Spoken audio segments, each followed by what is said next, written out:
sommes disposés à montrer au monde que nous pouvons mieux nous organiser, que nous pouvons être plus sérieux, que nous pouvons être plus déterminants au service de notre développement. Or, le monde croit en nous. Les richesses du sous-sol ne sont pas les meilleurs atouts pour le développement. C'est l'organisation, le travail, le sérieux.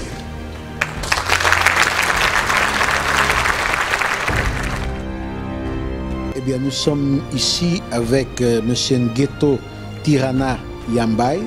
Nous sommes en train de suivre ce caucus Afrique ici à Cotonou, Bénin.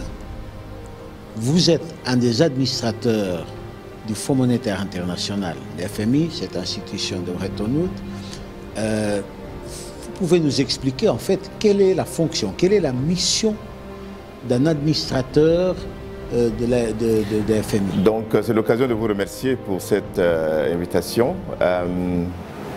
Je suis administrateur du Fonds monétaire international. Je suis de nationalité tchadienne, mais je représente 23 pays africains au conseil d'administration. Ces pays m'ont élu administrateur. Le groupe 2, c'est ça? L'Afrique groupe 2. Parce que l'Afrique au sud du Sahara a 2 chaises. Donc 46 pays, on s'est partagé avec ma collègue. Donc elle représente le groupe 1 et moi je représente le groupe 2. Vous me demandez quelle est la mission d'un administrateur du Fonds monétaire international. En fait, la particularité de l'administrateur du Fonds monétaire, c'est que c'est un poste permanent. Permanent, donc ça veut dire que chaque jour, nous avons des conseils d'administration, 3, 4, 5 conseils par jour, où on doit se prononcer sur toutes les activités du Fonds monétaire. Donc sur les affaires du monde. Exactement. L'administrateur du Fonds monétaire que je suis, avec ses collègues, parce que nous sommes 24, participe à la revue et aux décisions de tout ce qui concerne l'économie mondiale, sans exception. C'est vrai que moi je suis tchadien, je suis africain, je représente les pays africains, mais je me prononce ce qui se passe en Chine, aux États-Unis, les politiques monétaires, les programmes avec les pays avancés, les pays émergents et les pays en développement. Vous êtes choisi par le Fonds monétaire international ou élu par ces pays que vous représentez? Alors, j'ai été proposé par mon pays, le Tchad, et les autres pays dont je représente m'ont élu à l'unanimité. Parce que quand le pays tu n'es pas élu par le pays, tu ne peux pas le représenter au Conseil. Donc c'est cette confiance que les pays ont fait à moi, et à ma personne et à mon gouvernement et à mon pays pour défendre leurs intérêts au Fonds monétaire international. Après la création du FMI et du Fonds monétaire, pendant longtemps, on a cru qu'en fait ce n'était que pour les pays pauvres, les pays africains en effet. Mais avec par exemple la crise récente, hein, concernant des pays en Europe, je parle de l'Espagne, du Portugal, donc la Grèce évidemment. Est-ce que l'expérience africaine, évidemment, j'ai envie de dire l'expérience de gérer des crises, hein, parfois presque sans solution, n'est-ce pas? Est-ce que ça, disons, le conseil des administrateurs africains, vous êtes 2 administrateurs africains, est-ce que ce conseil, votre expertise en effet, a apporté une plus-value au niveau des FMI pour trouver des solutions concernant ces pays européens? Absolument. Absolument. Comme je disais tantôt que nous, administrateurs, on se prononce sur tout ce qui se passe dans l'économie mondiale, de tous les pays. La crise qui a frappé récemment, comme vous le soulignez, des pays avancés comme le Portugal, l'Italie, l'Ukraine, l'Irlande et autres, il a fallu que les économistes du Fonds monétaire nous proposent des solutions et que nous avons voté. Le type d'appui qu'il faut apporter à ces pays et ces solutions qu'on avait apportées a permis à ces pays de s'en sortir aujourd'hui. Donc, certaines personnes pensent que le Fonds monétaire ne travaille ou ne vise que les pays africains ou les pays en développement. Non. Le Fonds monétaire intervient dans tous les pays membres. Il y en a 189 pays. Il faut noter aussi que les instruments de politique économique du Fonds monétaire diffèrent d'une catégorie de pays à une autre. Donc, que ce soit, si c'est un pays avancé, les instruments sont différents. Si c'est un pays émergent, les instruments sont différents. Et quand c'est un pays en développement, comme les pays africains, les instruments d'intervention sont aussi différents. Ça fait déjà un peu plus de 5 ans que vous êtes administrateur. Absolument. Donc, après tout ce temps, vous avez, quand vous êtes rentré, évidemment, disons, on ne peut pas dire que les FMI avaient une bonne image, j'ai envie de dire, surtout au niveau des populations, de la société civile en Afrique. Hein. Vous partagez, disons, par ce point de vue, cette perception du moins? Je pense qu'en fait, il faut reconnaître que le Fonds monétaire international est une institution nécessaire. Les pères fondateurs du Fonds monétaire ont réfléchi sur l'évolution de l'économie mondiale et c'est pour ça qu'ils ont, il y a 72 ans, participé à la création du Fonds monétaire. Sans le Fonds monétaire, l'économie mondiale serait un désordre inimaginable. Alors, l'architecture du Fonds monétaire international est très sophistiquée. Et ce n'est pas une affaire de quelqu'un qui n'a pas une connaissance assez élevée pour comprendre ce que c'est vraiment le Fonds monétaire. Mais cette sophistication, normalement, doit être destinée à résoudre des problèmes, des crises des populations. Mais pendant longtemps, on ne peut pas dire que ce soit ça, en effet, qui soit arrivé. Non, oui, en fait, il y a des malentendus. Il y a des malentendus parce que c'est le Fonds monétaire international qui est au service des pays membres, ce n'est pas l'inverse. Donc, les pays membres du Fonds monétaire sont actionnaires au Fonds monétaire et le Fonds monétaire est là pour servir le pays. Donc, quand ça marche, c'est grâce au pays et quand ça ne marche pas, on met la faute en quelque sorte au Fonds monétaire international. Non, vous savez, il y a une question dans toute coopération, le pays doit être préparé. Le pays doit comprendre pourquoi il a entamé des coopérations avec le Fonds monétaire. Et c'est de façon libre. Le Fonds monétaire n'oblige pas un pays à aller sous programme. Non, mais souvent, c'est parce que le pays n'a presque plus aucune autre possibilité. Ouais. Donc c'est difficile à ce moment-là de parler de liberté, n'est-ce pas?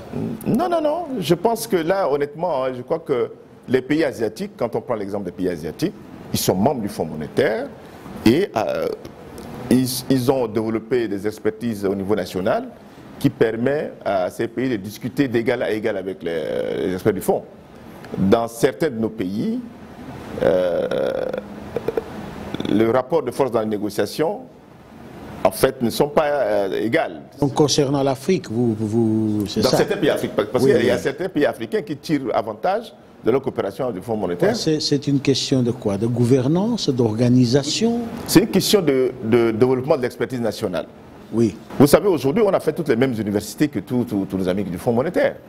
Donc, en fait, en face, quand ils viennent, il faut mettre les gars qui peuvent discuter valablement avec eux. Mais quand les experts du Fonds viennent et qu'en face, de l'autre côté, il y a des faiblesses... Ils trouvent des seconds couteaux? Des seconds couteaux. Or, aujourd'hui, certains pays africains, les experts du Fonds monétaire apprennent beaucoup de certains pays africains. Et j'en suis fier des pays que je représente. Donc, comme je voyage beaucoup, j'assiste régulièrement à mes autorités de tous les pays que je représente. Aujourd'hui, beaucoup de gouvernements, ils ont mis en place des structures techniques qui discutent d'égal à égal. Et ce que le Fonds monétaire nous demande de faire, ce sont des choses que nous-mêmes, on peut le faire nous-mêmes. Donnez-moi un exemple, si vous pouvez donner, d'un ou l'autre pays en Afrique. L'évaluation de nos économies. C'est vrai que dans le statut du Fonds monétaire, on n'a pas l'article 4 qui amène chaque année le Fonds monétaire à évaluer la performance de nos économies. Mais chaque gouvernement peut décider de le faire lui-même. C'est ce que moi je faisais quand j'étais responsable de la cellule économique de la présidence de la République. On appelait ça le visage de l'économie nationale en année N. Donc vous devenez le juge de vous-même, c'est ça? Non, mais on évalue avec, en fait, avec la participation du secteur privé, avec les universités, la société civile. Donc c'est un travail interdisciplinaire. Donc on fait une évaluation de ce que l'on a fait l'année passée. Donc on n'a pas besoin que le fonds vienne nous dire de faire ça avant de le faire. Donc c'est une technique de gouvernance publique? Exactement. Parce que, comme je disais, aujourd'hui, je prends un exemple d'un pays comme la Côte d'Ivoire, qui a développé dans l'économie réelle dans le secteur agricole par exemple, 3-4 récoltes par an, ce qui n'existait pas avant. Aujourd'hui, la Côte d'Ivoire fait 3 récoltes de manioc, 3 récoltes de riz, ainsi de suite. Donc, ça a boosté le secteur réel. Donc, dans le mindset traditionnel, les gens se réveillent. Ils disent, mais comment? Maintenant, comment le secteur réel, le PIB a augmenté? Donc, c'est-à-dire, c'est vraiment le rôle de la transformation. Transformation, exactement, exactement. Le rôle et c'est ça le caucus africain. Nous sommes à Cotonou pour cela. A bien voulu mettre l'accent, les gouverneurs africains du FMI et de la Banque mondiale voudraient que les institutions de Bretton Woods augmentent leur appui financier aux pays africains qui connaissent des chocs et des multiples chocs. On constate le choc des prix des matières premières. Et vous savez que nos économies africaines dépendent beaucoup des prix des matières premières. Donc il faut augmenter les ressources pour transformer les économies, accroître leur résilience au choc. Et par ailleurs, vous savez qu'on a également le choc sécuritaire, le choc des réfugiés et le choc climatique. Donc c'est une situation assez grave, assez difficile que le continent africain vit. Mais il faudrait que maintenant on mette en place de nouvelles stratégies pour que l'Afrique parle d'une voix avec les institutions de Bretton Woods et que ces institutions soient vraiment à l'écoute de l'Afrique. Mais pendant longtemps, je parle depuis les indépendances, en effet, beaucoup de ces pays ont traversé beaucoup de crises. Donc, est-ce qu'il n'y a pas, j'ai envie de dire, une mémoire institutionnelle à l'intérieur des FMI qui, disons, il y a déjà quelques années, aurait pu, disons, trouver des solutions ou proposer des solutions vraiment adaptées, mais pas des solutions qui sont perçues comme des punitions? Non, pas du tout. Et effectivement, il faut reconnaître que le Fonds monétaire a développé beaucoup d'expertise dans ce domaine. Le Fonds monétaire a 70 ans, et quand le fonds a été créé, beaucoup de pays africains n'existaient pas encore sous forme des États. Donc, le Fonds monétaire intervient sur 3 axes. Appui financier aux États membres, l'assistance technique et au départ, c'est et la surveillance. L'Europe, le Japon. Exactement, exactement. Donc aujourd'hui, les États africains ont adhéré au Fonds monétaire il y a une 50aine d'années. Et bon, c'est des États jeunes. Mais aujourd'hui, l'Afrique est la nouvelle frontière de croissance dans le monde. L'Afrique participe à l'équilibre. Maintenant, il nous appartient à nous, Africains, de nous faire entendre, d'amener les gens à comprendre les réalités de l'Afrique. Non, mais si vous êtes déjà administrateur des FMI, donc en effet, c'est-à-dire que c'est vous qui portez, disons, vous êtes un des porteurs, mais en même temps, vous êtes juge, parce que vous allez juger quand il s'agit d'un pays africain ou d'un autre pays. Donc, je ne comprends pas comment on n'a pas pu, jusqu'à maintenant, transférer cette expertise au niveau de nos pays. C'était une question de temps? Non, non, en fait, le travail se fait au quotidien.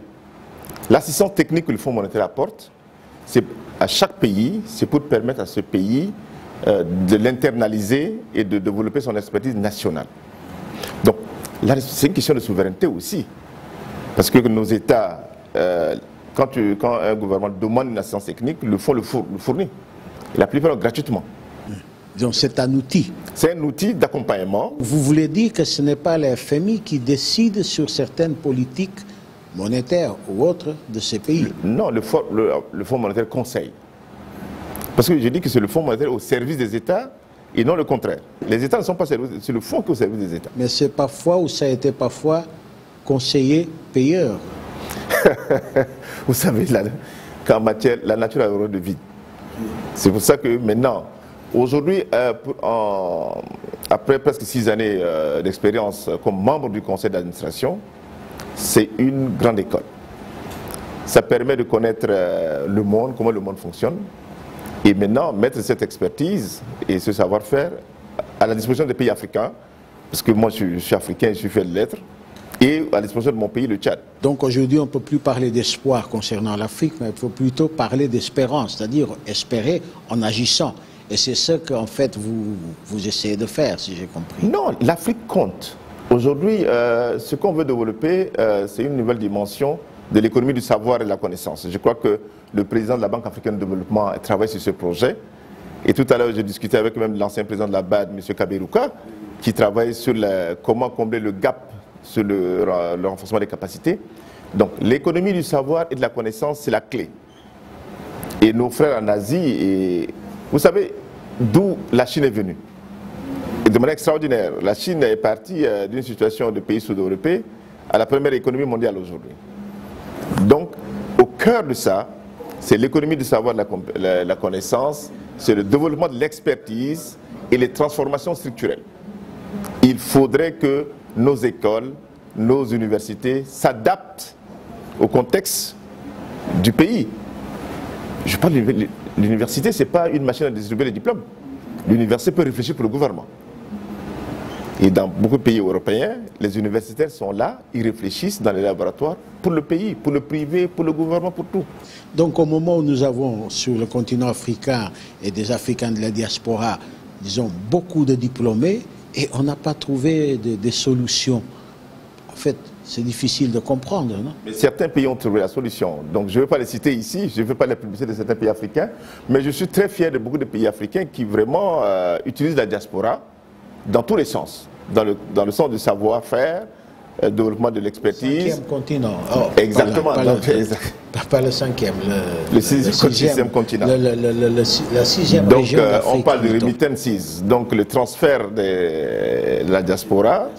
Il y a des projets que la diaspora veut contribuer, quand on parle de INGA, le projet INGA de barrage en République démocratique du Congo.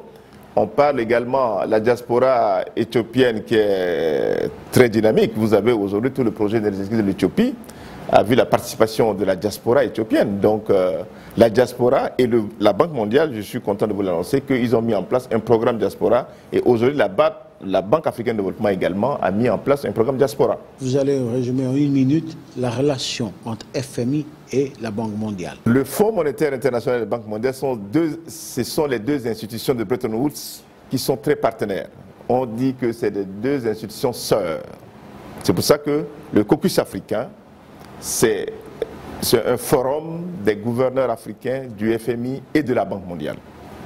Donc, le Fonds monétaire qui s'occupe du cadre macroéconomique assure le leadership et la Banque mondiale assure le financement. Donc, les missions de ces deux institutions sont complémentaires et tous nos pays sont à la fois membres du Fonds et membres de la Banque mondiale. Eh bien, merci beaucoup. C'est à moi de vous remercier, Vox Africa. C'est la première fois que vous m'invitez sur ce plateau, donc c'est avec plaisir que j'ai intervenu. Monsieur Zulkifle Salami, vous êtes béninois, vous êtes administrateur de la Banque islamique de développement. Quelle est la fonction et quel pays vous représentez auprès de cette institution? Merci beaucoup et permettez-moi d'abord de vous remercier pour votre participation à ce caucus des gouverneurs africains. C'est très important, hein, votre présence, parce que la médiatisation est un élément central pour la réussite des événements comme celui-ci. Et non seulement cela, moi je vous suis personnellement et je suis très content du travail que vous faites pour l'Afrique. Maintenant, pour revenir à votre question, je représente un certain nombre de pays, aussi bien africains qu'arabes. Alors, pour les pays africains, il s'agit du Bénin, mon propre pays, de la Côte d'Ivoire, de la Sierra Leone, du Cameroun, de la Guinée-Conakry et de la Guinée-Bissau. Mais avant, je représentais un faisceau de groupes de pays arabes et africains, à savoir la Syrie, le Yémen, la Palestine, l'Algérie, auquel il faut ajouter le Mozambique, la Côte d'Ivoire encore une fois, et mon propre pays, le Bénin. Ce caucus africain a un caractère très original. Il faut d'abord signaler sur le plan historique qu'il s'agit d'une structure statutaire de l'architecture des institutions de Bretton Woods. En effet, les institutions de Bretton Woods se composent du Fonds monétaire international d'un côté, qui est chargé de la surveillance, de la stabilité financière mondiale, et également du groupe de la Banque mondiale. Alors, statutairement, cette structure a été créée pour assurer une certaine interface entre les gouverneurs africains du Fonds et de la Banque d'un côté, donc formés en caucus, et la haute direction et le conseil d'administration des deux institutions de Bretton Woods. Le caucus a commencé bien sûr ses activités depuis très longtemps, depuis 1964. La première déclaration remonte à 1964 et n'a cessé de se réunir 2 fois par an. La première fois, c'est au cours des assemblées annuelles et la deuxième fois, c'est entre les deux assemblées. Mais il faut signaler également que le caucus africain est appuyé par ce qu'on appelle le groupe consultatif, qui est constitué de 15 pays pris dans le caucus, parce que le caucus comporte aujourd'hui 54 pays. En fait, le caucus étant déjà statutaire, est chargé d'engager un dialogue de manière périodique avec les institutions de Bretton Woods. Donc ce caractère statutaire, il ne faut pas l'occulter. C'est-à-dire qu'au fur et à mesure que le développement évolue, que les rapports avec les partenaires internationaux évoluent, les rapports de l'Afrique, il y a des problèmes qui émergent. Et le caucus a la charge justement d'évaluer de temps en temps les nouveaux développements et engager le dialogue avec les institutions Bretton Woods sur les nouvelles orientations et les solutions à apporter, les inflexions à apporter à l'assistance. Mais au-delà de cela, le caucus de Cotonou a une originalité, c'est qu'il intervient dans un contexte particulièrement difficile. D'abord, qui est fait par, qui consiste d'abord en la détérioration des termes de l'échange, absolument la crise récente des matières premières, du pétrole en particulier, qui tourne aujourd'hui à 38 $, juste pour prendre le chiffre le plus récent. Ensuite, qu'on le veuille ou pas, les incertitudes qui touchent la sécurité mondiale et qui appellent, qu'on le veuille ou pas, absolument, qui appellent également que l'on réagisse parce que cela a un caractère, une certaine dimension en tant que qu'elle peut influencer le développement des pays. Et enfin, le changement climatique, qui, comme vous le savez, a nécessairement une incidence sur d'abord la capacité des pays à gérer leur développement, la capacité des pays à avoir davantage de ressources. Le cas du Bénin est très connu. Nous souffrons de l'érosion côtière, mais c'est la conséquence évidente du changement climatique. Et il a fallu que nous discutions avec les partenaires internationaux pour obtenir les ressources nécessaires afin de lutter contre cet aspect justement du changement climatique, l'érosion côtière, qui nous a fait perdre une partie du territoire national. L'expérience que vous avez eue en tant que gouvernant, donc en tant que ministre, l'expérience que vous avez aujourd'hui en tant qu'administrateur à la Banque islamique de développement, la thématique sur la question de perception des taxes, disons une efficacité, une efficience dans la perception des impôts au niveau du continent. Est-ce que, d'après vous, ça ne s'est pas bien fait jusqu'à maintenant pour une question d'ordre, pour des questions d'ordre technique ou d'ordre de ce qu'on dit de volonté politique? C'est ça. Très bien. Vous savez, nous avons pendant longtemps compté sur les ressources financières internationales, c'est-à-dire l'aide au développement. L'aide au développement, ça a un avantage qu'on ne le veuille pas. C'est souvent des ressources concessionnelles qui nous sont concédées, mais ça a un inconvénient. C'est que ça ne nous fait pas prendre conscience de vos faiblesses, a priori. Alors, le changement de l'environnement international à travers les chocs que je viens de vous citer a créé maintenant la nécessité aux pays africains de se réveiller, si je puis dire, pour prendre conscience sur le fait qu'ils doivent réagir et construire des fondamentaux plus résilients pour l'économie. Les ressources domestiques n'ont jamais participé de façon conséquente à la formation du produit intérieur brut. On a surtout compté sur l'aide extérieure, sur le financement du foreign investment. Mais aujourd'hui, nous comprenons que pour nous prendre en charge, il faut absolument qu'on retourne vers les fondamentaux de l'économie, orientés vers l'espace économique national, à savoir que la base de la taxation, la politique fiscale, doivent compter, plus que par le passé, dans le financement de l'économie. Car ce sont là une dimension du financement de l'économie que nous maîtrisons, que nous sommes censés maîtriser, puisqu'il s'agit de notre économie, il s'agit des acteurs nationaux. On ne l'a pas suffisamment fait, mais maintenant que l'environnement international devient très dur, très difficile à cause des chocs exogènes, il y a une prise de conscience. Donc c'est une contrainte salutaire. Très salutaire. On est obligé de la rendre, de la transformer en salutaire. Quand vous avez le dos au mur, vous n'avez plus le choix. Il faut que vous fassiez preuve de génie, d'innovation, pour inventer ce qui peut vous permettre maintenant de vous tirer d'affaire. C'est en cela donc que le sommet de Cotonou risque d'avoir un caractère historique. Il est vrai que le problème de la taxation internationale, comme vous l'avez dit à juste titre, n'est pas nouveau. Ce n'est pas la première fois. Mais la prise de conscience est beaucoup plus aiguë aujourd'hui. Et vous avez suivi le discours du président Talon. Un discours extraordinaire et qui doit être en fait un document de référence de la conférence. Parce que ce document a posé des jalons sur les voies à suivre pour réellement relever le défi. Le président a été très clair. Il a dit qu'il faut que nous sachions compter sur nos ressources internes. L'aide internationale est très importante, il est vrai, mais que l'aide internationale vienne tout simplement appuyer les efforts domestiques des dirigeants. C'est son message et je pense que ce message a été très bien compris et j'espère que Cotonou verra le plan Marshall auquel le président Talon a fait allusion dans son discours inaugural. Donc, mais ce plan Marshall viendra toujours avec le soutien de l'extérieur. Ça, c'est sûr, c'est sûr, c'est sûr. Vous savez qu'on ne peut pas vivre en autarcie. Le partenariat est une dimension essentielle de l'avenir des pays en développement et de l'Afrique en particulier. Ce qu'il faut, c'est que ce soit un partenariat gagnant-gagnant. Et dans ce gagnant-gagnant, il faut que nous sachions exactement ce que nous apportons, nous, les pays africains.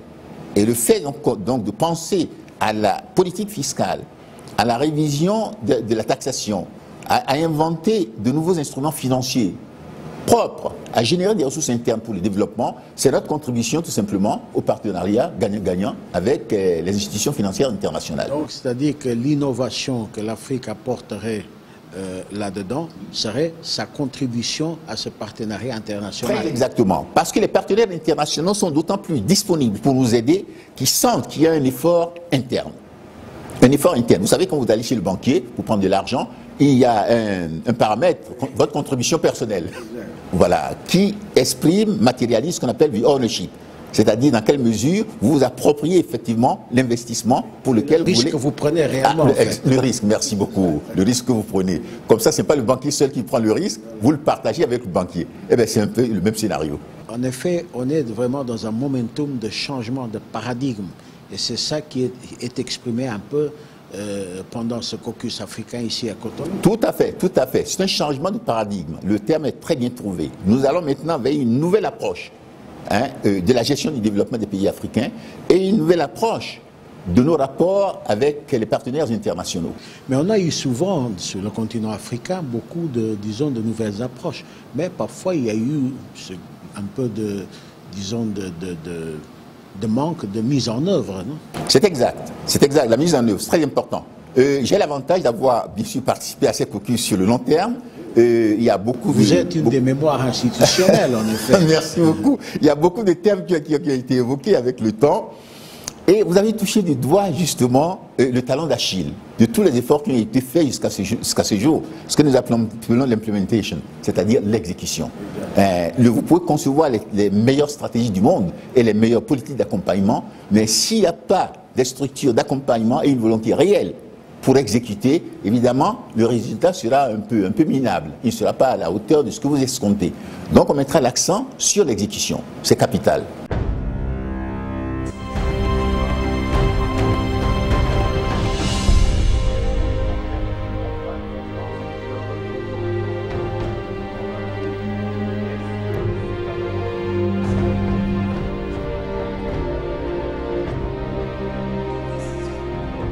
Vous venez d'être modérateur de ce panel sur la question de la mobilisation en fait des recettes fiscales et le rôle des institutions de Bretton Woods concernant surtout l'Afrique. Est-ce que d'après vous, cette relation entre les institutions de Bretton Woods, la Banque mondiale, le Fonds monétaire international, ça a changé, ça a évolué positivement depuis la crise de 2008? Moi, je pense que la discussion s'est centrée surtout sur la qualité des prestations fiscales des pays africains. Il n'y a pas de doute que nous avons beaucoup amélioré. Ce n'est pas nécessairement seulement le travail du Fonds monétaire international, de la Banque mondiale ou d'une quelconque institution, c'est surtout le travail des gouvernements africains. Donc on a passé de 123 milliards de dollars de taxes il y a 10 ans à plus de 600 milliards aujourd'hui. Donc de loin, nous avons dépassé toutes les attentes en termes de collecte de taxes et aujourd'hui, l'aide au développement qui s'est stabilisée autour de 40-50 milliards de dollars est devenue très minime par rapport aux besoins de développement des pays africains et aux autres sources de collecte de taxes et d'autres domaines fiscaux. Dire que nous sommes déjà là en termes d'attente pour la transformation structurelle du continent, c'est un peu exagéré parce que nous devons faire beaucoup plus d'efforts. Mais le principe unanime du panel aujourd'hui, c'était d'accepter que le développement dépend surtout de ses propres forces. Donc si les pays africains n'améliorent pas leur appareil fiscal, si les pays africains ne sont pas capables de collecter plus de taxes, ils ne vont pas pouvoir vraiment avoir l'indépendance et l'espace de décision nécessaire pour qu'ils puissent faire le choix au lieu que de suivre des choix qui sont faits par d'autres. Quand une grande entreprise vient dans votre pays pour gagner de l'argent, ce n'est pas vraiment le fait que vous taxez à 12% ou 15% qui fait la différence. Il faut regarder beaucoup d'autres choses. L'énergie, la capacité des hommes et des femmes, et l'État et sa lourdeur. Il faut regarder plusieurs choses qui n'ont pas vraiment un signe dollar. Mais nous avons fait souvent une démarche qui consiste à penser que si on donne des avantages fiscaux, hein, cela compense d'autres désavantages. Donc, la démarche aujourd'hui d'aller secteur par secteur et voir effectivement qu'est-ce qu'on peut faire pour les entreprises qui viennent dans nos pays. Toujours ici à Cotonou, en train de suivre ce caucus africain, et nous avons l'honneur et le plaisir d'avoir comme invité maintenant sur notre plateau M. Jean Baden Dubois, qui est le gouverneur de la Banque centrale d'Haïti. Monsieur, bonjour. Bonjour, c'est pour moi aussi un plaisir d'être ici à Cotonou. Quel est exactement, en effet, j'ai envie de dire, c'est la première fois d'abord que vous participez dans un caucus, dans une réunion de caucus africain? Oui, vous avez raison, c'est bien la première fois que nous participons dans un caucus africain. J'irai même plus loin, c'est bien la première fois que moi je viens en Afrique. Et je dois dire que ça a été vraiment une participation extraordinaire. J'ai apprécié le fait de voir que les 54 pays d'Afrique ont pu se mettre ensemble pour discuter de la croissance de leur économie et du développement du continent africain. Et nous nous sommes beaucoup plus sentis proches des Africains plutôt que tout autre peuple, y compris les Noirs américains parfois. Et l'idée d'établir en fait des partenariats avec les pays africains, que ce soit en fait de façon à échanger les compétences entre la Banque centrale d'Haïti et les banques centrales africaines, comme ça a été fait en fait par le passé, mais peut-être pas au niveau de la Banque centrale. À l'indépendance du Congo, nous avons beaucoup d'Haïtiens qui sont venus en fait en Afrique pour apprendre, pour enseigner. Ok. Et maintenant que nous avons beaucoup de pays africains qui sont émergents, qui peuvent nous apprendre beaucoup de choses aussi. Donc je crois que c'est le bon moment d'établir ce pont entre le peuple haïtien et le peuple africain en général. Quel est le statut exact de votre participation, donc d'Haïti, concernant ce caucus africain? Dans ce caucus africain, le caucus 2016 qui se fait à Cotonou, nous sommes venus comme observateurs. Nous avons été invités par les organisateurs et nous sommes venus comme vraiment des observateurs. Donc nous avons été beaucoup plus auditeurs que participants réels. Quelle est l'expérience que vous tirez de ce caucus? L'expérience que j'ai tirée de ce caucus, que ma délégation, parce que je suis venu avec une délégation aussi, j'ai un membre de mon conseil, M. Ronald Gabriel, qui m'accompagne. J'ai notre représentant à la Banque mondiale, Mme Kathleen Forrestal aussi, qui nous accompagne. Ce que nous avons réalisé, ce que nous avons appris beaucoup de choses. Nous avons appris et nous avons pu participer d'une certaine manière, et pour introduire en fait des éléments dans la politique qui est défendue par les pays d'Afrique, surtout en ce qui concerne les pays dits fragiles. Et bien qu'on ne dit plus des pays fragiles, on plutôt dit des pays qui ont des fragilités. Parce que chaque pays, en fait, c'est difficile de catégoriser tout le monde en pays fragile. Certains pays, c'est parce qu'il y a des luttes, parce qu'il y a des guerres. D'autres pays, c'est à cause de la pauvreté. D'autres pays, c'est à cause de faiblesses institutionnelles. Donc, nous avons pu, en fait, profiter de ce caucus aussi pour introduire, en fait, des avenues qui facilitent, en fait, l'arrivée de fonds nouveaux pour les pays dits fragiles. Il y a plus ou moins de similitudes dans l'expérience, en effet, qui est la vôtre d'Haïti concernant les institutions de Bretton Woods, avec beaucoup, pour ne pas dire la plupart des pays africains dans leur relation avec ces institutions de Bretton Woods. Absolument. Il y a beaucoup de similitudes et nous avons en fait beaucoup de faiblesses qui sont les mêmes. Et nous, très souvent, malheureusement, les institutions de Bretton Woods approchent les pays fragiles de la même manière, alors que chaque pays a sa spécificité. Mais ceci n'empêche que nous avons effectivement beaucoup de similitudes, beaucoup de faiblesses. Nous pouvons apprendre en fait de certains pays qui étaient peut-être des pays fragiles à un certain moment, qui sont devenus maintenant des pays moins fragiles, des pays plus avancés, et apprendre de leurs expériences, des problèmes qu'ils ont résolus. Dans ce monde moderne, c'est-à-dire que nous avons des problèmes qui sont similaires. Si j'ai un pays qui a des similitudes, que ce soit au niveau de peuple, au niveau de culture, au niveau de tradition, et c'est ce qui se passe en fait pour beaucoup de pays africains avec Haïti. Donc nous pouvons apprendre d'eux et au lieu de recommencer en fait, d'imaginer, de commencer avec le problème dès le début, on peut voir en fait, apprendre de cette expérience pour pouvoir aller beaucoup plus vite et avoir une réponse beaucoup plus efficace. Haïti est déjà membre évidemment des accords de Cotonou, comme la plupart des pays d'Afrique subsaharienne. Donc il y a déjà une expérience d'être membre d'une même institution, hein, avec un caractère, disons, de coopération au développement. Haïti, le statut d'Haïti concernant l'Union africaine pourra peut-être être quelque chose qui apportera en plus au continent et à Haïti. Et utiliser cette expérience précisément dans cette scène, par exemple d'ACP, Afrique, Caraïbes, Pacifique, un peu plus important concernant si Haïti deviendrait membre effectif de l'Union africaine. Oui, et j'espère que c'est vers ce à quoi on va tendre. Parce que on va vraiment profiter. Et ce que nous avons pu remarquer, et en plus du fait, parfois on pense que le problème est purement économique, mais le problème n'est pas toujours seulement économique. Il y a ce qu'on appelle la compréhension de la situation, ou le vécu de la situation, que très souvent parfois on peut avoir en fait une aide technique, une assistance technique qui vient et on n'a pas envoyé en fait la bonne personne parfois.